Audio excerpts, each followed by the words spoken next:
But anyway, let's get started, shall we? So the Happy Prince by Oscar Wilde. High above the sea, on a tall column, stood the statue of the Happy Prince. He was gilded all over with thin leaves of fine gold. For eyes he had two bright sapphires, and a large red ruby glowed on his sword hilt. He was very much admired indeed. He is as beautiful as a weathercock, remarked one of the town councillors, who wished to gain a reputation for having artistic taste. Not only quite so useful, he added, fearing lest people should think him unpractical, which he really was not. "Why can't you be like the Happy Prince?" asked a sensible mother of her little boy who was crying for the moon. The Happy Prince never dreamed of crying for anything. "I'm glad there is someone in the world who is quite happy," muttered a disappointed man as he gazed at the wonderful statue. "He looks just like an angel," said the charity children as they came out of the cathedral in their bright scarlet cloaks and their clean white pinafores. "How do you know?" said the mathematical master. "You have never seen one." "Ah, but we have, in our dreams," answered the children. And the mathematical master frowned and looked very severe, for he did not approve of children dreaming. One night there flew over the city a little swallow. His friends had gone away to Egypt 6 weeks before, but he had stayed behind, for he was in love with the most beautiful reed. He had met her early in the spring as he was flying down the river after a big yellow moth, and had been so attracted by her slender waist that he had stopped to talk to her. "Shall I love you?" said the swallow, who liked to come to the point at once, and the reed made him a low bow. So he flew round and round her, touching the water with his wings and making silver ripples. This was his courtship, and it lasted all through the summer. "It is a ridiculous attachment," twittered the other swallows. "She has no money and far too many relations." And indeed, the river was quite full of reeds. Then, when the autumn came, they all flew away. After they had gone, he felt lonely and began to tire of his lady love. "She has no conversation," he said, "and I'm afraid that she is a coquette, for she is always flirting with the wind." And certainly, whenever the wind blew, the reed made the most graceful curtsies. "I admit that she is domestic," he continued, "but I love traveling, and my wife consequently should love traveling also. Will you come away with me?" he said finally to her. But the reeds shook her head. She was so attached to her home. "You have been trifling with me," he cried. "I am off to the pyramids. Goodbye." And he flew away. All day long he flew, and at night time he arrived at the city. "Where shall I put up?" he said. "I hope the town has made preparations." Then he saw the statue on the tall column. "I will put up there," he cried. "It's a fine position, with plenty of fresh air." So he alighted just between the feet of the Happy Prince. "I have a golden bedroom," he said softly to himself as he looked round, and he prepared to go to sleep. But just as he was putting his head under his large under his wing, a large drop of water fell on him. "What a curious thing!" he cried. "There's not a single cloud in the sky. The stars are quite clear and bright, and yet it is raining. The climate in the north of Europe is really dreadful. The reed used to like the rain, but that was merely her selfishness." Then another drop fell. "What is the use of a statue if cannot keep the rain off?" he said. "I must look for a good chimney pot." And he determined to fly away. But before he had opened his wing, a third drop fell. He looked up and saw, ah! What did he see? The eyes of the happy prince were filled with tears, and tears were running down his golden cheeks. His face was so beautiful in the moonlight that the little swallow was filled with pity. "Who are you?" he said. "I'm the happy prince." "Why are you weeping then?" asked the swallow. "You have quite drenched me."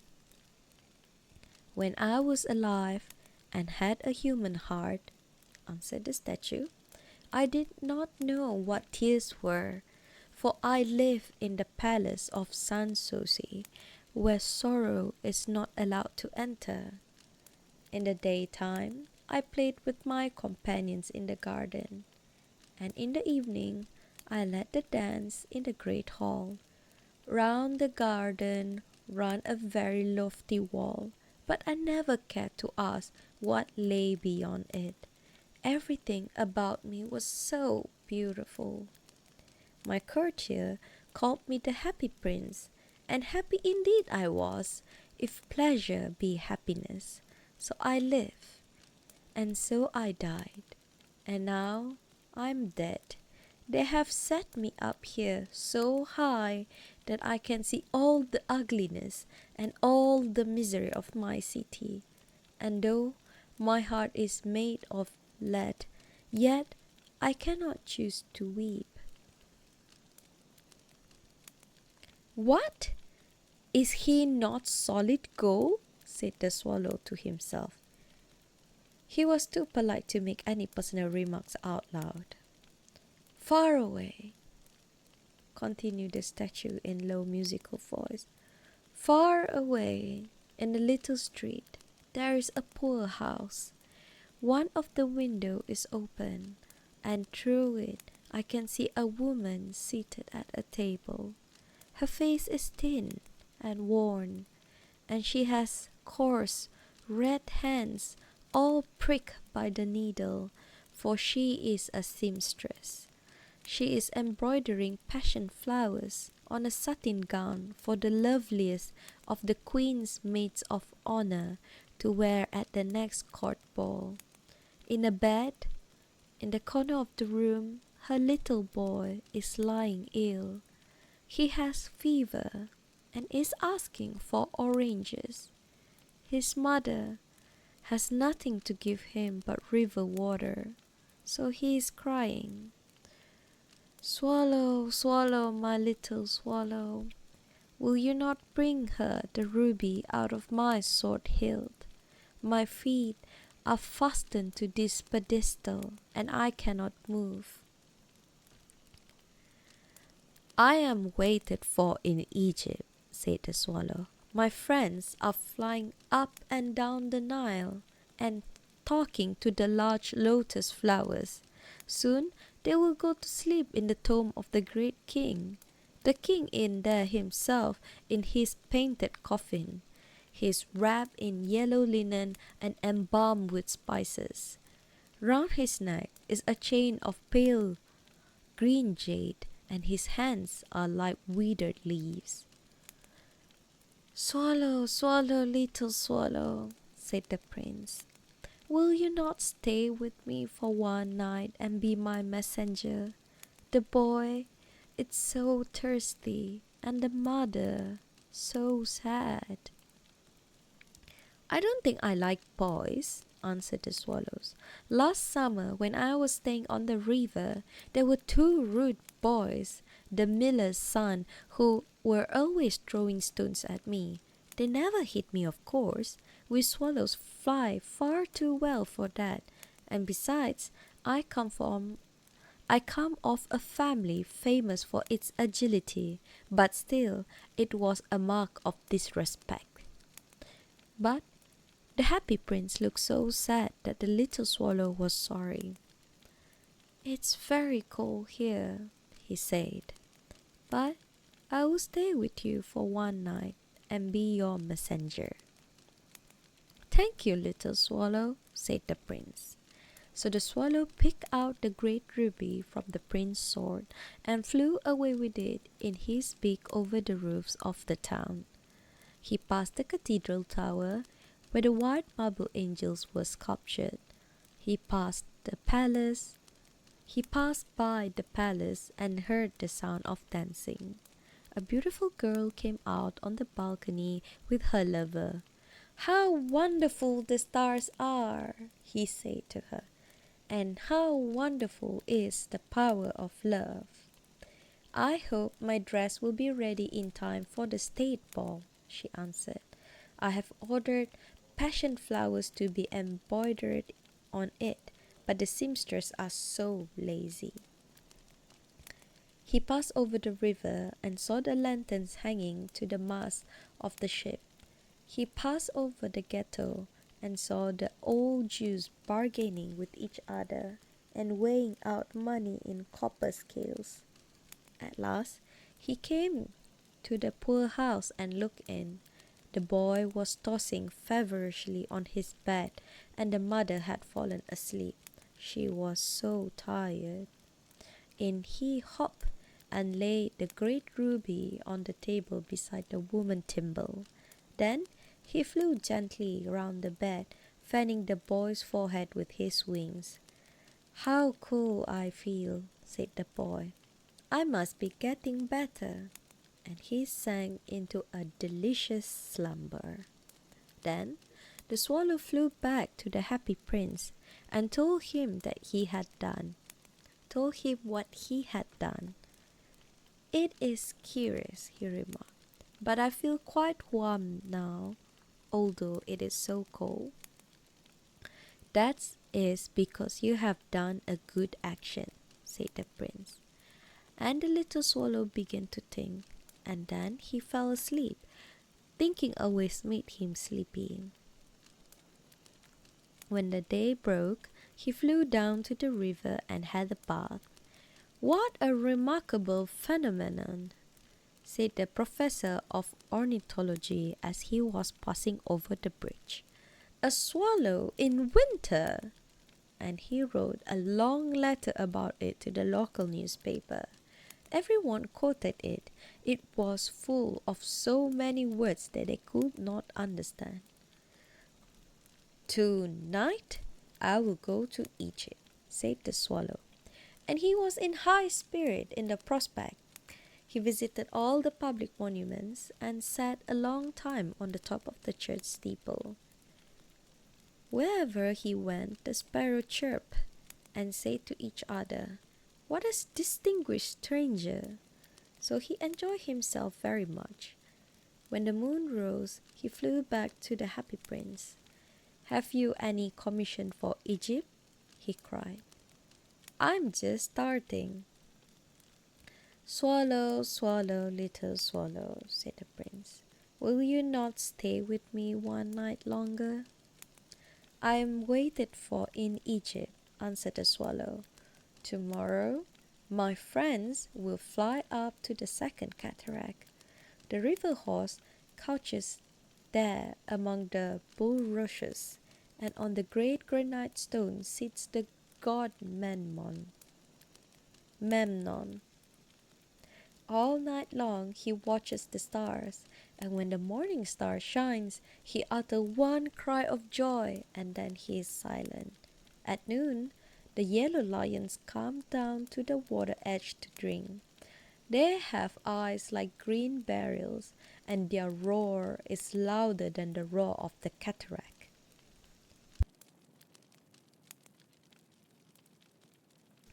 "Swallow, swallow, little swallow," said the prince. "Far away across the city, I see a young man in a garnet. He is leaning over a desk covered with papers, and in a tumbler by his side there is a bunch of withered violets. His hair is brown and crisp, and his lips are red as a pomegranate, and he has large and dreamy eyes. He is trying to finish a play for the director of the theatre, but he is too cold to write any more. There is no fire in the grate, and hunger has made him faint." "I will wait with you one night longer," said the swallow, who really had a good heart. "Shall I take him another ruby?" "Alas, I have no ruby now," said the prince. "My eyes are all that I have left. They are made of rare sapphires, which were brought out of India 1,000 years ago. Pluck out one of them and take it to him. He will sell it to the jeweler, and buy food and firewood and finish his play." "Dear prince," said the swallow, "I cannot do that," and he began to weep. "Swallow, swallow, little swallow," said the prince, "do as I command you." So the swallow plucked out the prince's eye and flew away to the student garret. It was easy enough to get in, as there was a hole in the roof. Through this he darted, and came into the room. The young man had his head buried in his hand, so he did not hear the flutter of the bird's wing, and when he looked up, he found the beautiful sapphire lying on the withered violets. "I am beginning to be appreciated," he cried. This is from some great admirer. Now I can finish my play." And he looked quite happy. The next day the swallow flew down to the harbour. He sat on the mast of the large vessel and watched the sailors hauling big chests out of the hold with ropes. "Heave, hey, ho!" they shouted as each chest came up. "I'm going to Egypt," cried the swallow, but nobody minded, and when the moon rose he flew back to the happy prince. "I am come to bid you good-bye," he cried. "Swallow, swallow, little swallow," said the prince, "will you not stay with me one night longer?" "It is winter," answered the swallow, "and the chill snow will soon be here. In Egypt the sun is warm on the green palm trees, and the crocodiles lie in the mud and look lazily about them. My companions are building a nest in the temple of Balak, and the pink and white doves are watching them and cooing to each other. Dear prince, I must leave you, but I will never forget you, and next spring I will bring you back 2 beautiful jewels in place of those you have given away. A ruby shall be redder than a red rose, and the sapphire shall be as blue as the great sea." "In the square below," said the happy prince, "there stands a little match girl. She has let her matches fall in the gutter, and they are all spoiled.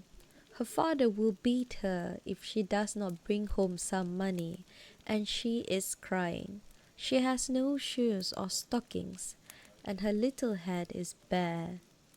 Pluck out my another eye and give it to her, and her father will not beat her."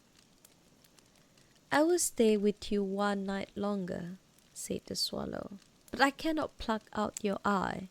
You will be quite blind then." "Swallow, swallow, little swallow," said the prince, "do as I command you." So he plucked out the prince's other eyes and darted down with it. He swooped past the match girl and slipped the jewel into the palm of her hand. "What a lovely bit of glass!" cried a little girl, and she ran home laughing. Then the swallow came back to the prince.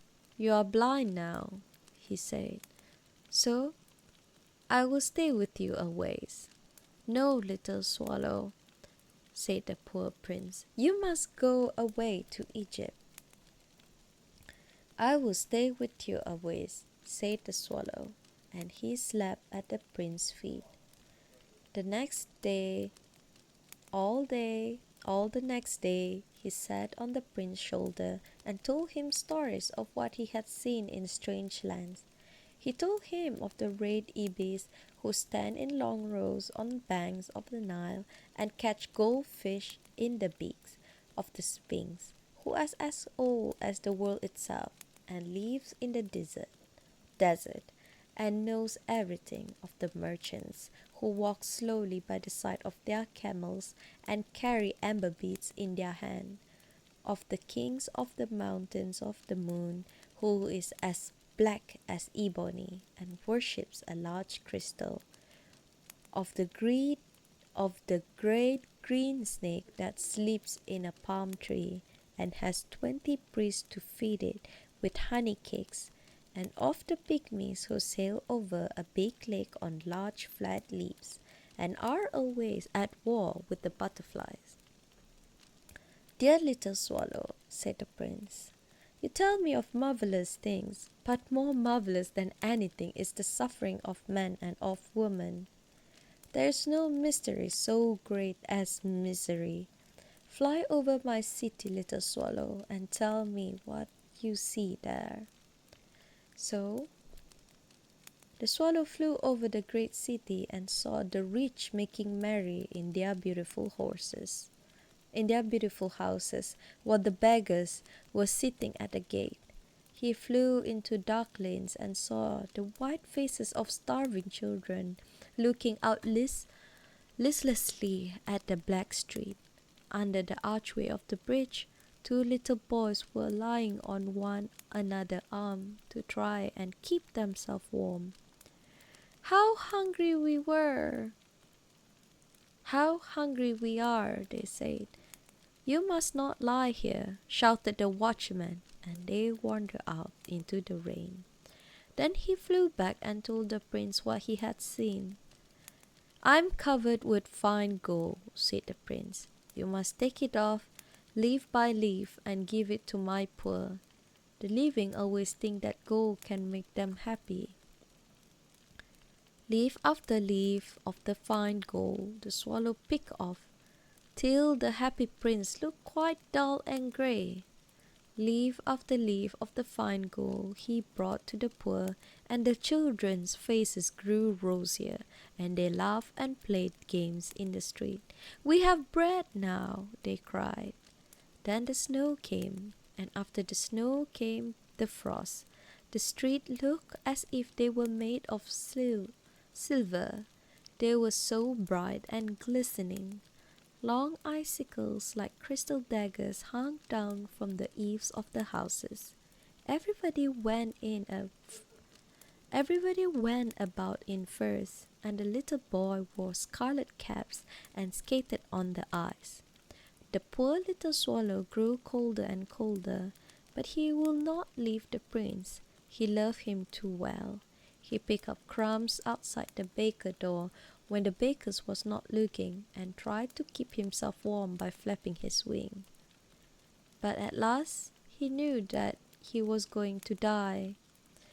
He had just strength to fly up to the prince's shoulder once more. "Goodbye, my dear prince," he murmured. "Will you let me kiss your hand?" "I am glad that you are going to Egypt at last, little swallow," said the prince. "You have stayed too long here, but you must kiss me on the lips, for I love you." "It is not Egypt that I am going," said the swallow. "I am going to the house of death. Death is the brother of sleep, is he not?" And he kissed the happy prince on the lips, and fell down dead at his feet. At that moment, a curious crack sounded inside the statue, as if something had broken. The fact is that the leaden heart had snapped right in two.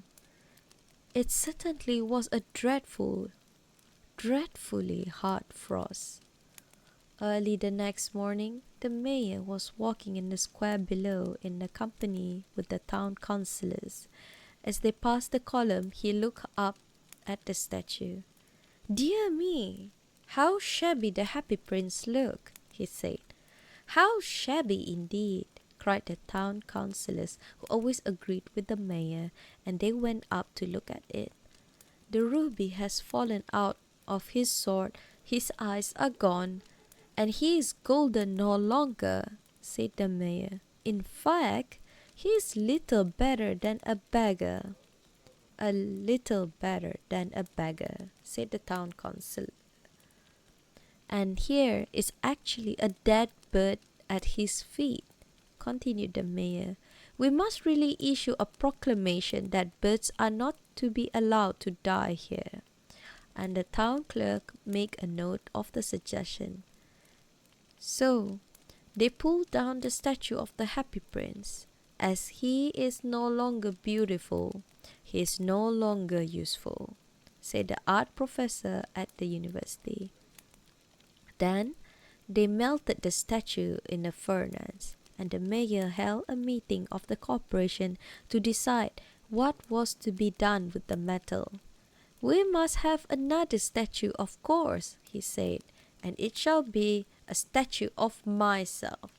"Of myself," said each of the town councillors, and they quarrelled. When I last heard of them, they were quarrelling still.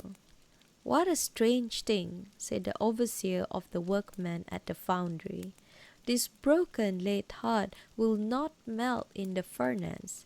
We must throw it away." So they threw it on a dust heap where the dead swallow was also lying. "Bring me the two most precious things in the city," said God to one of his angels. And the angel brought him the leaden heart and the dead bird. "You have rightly chosen," said God, "for in my garden of paradise this little bird shall sing for evermore, and in my city of gold the Happy Prince shall praise me." The end.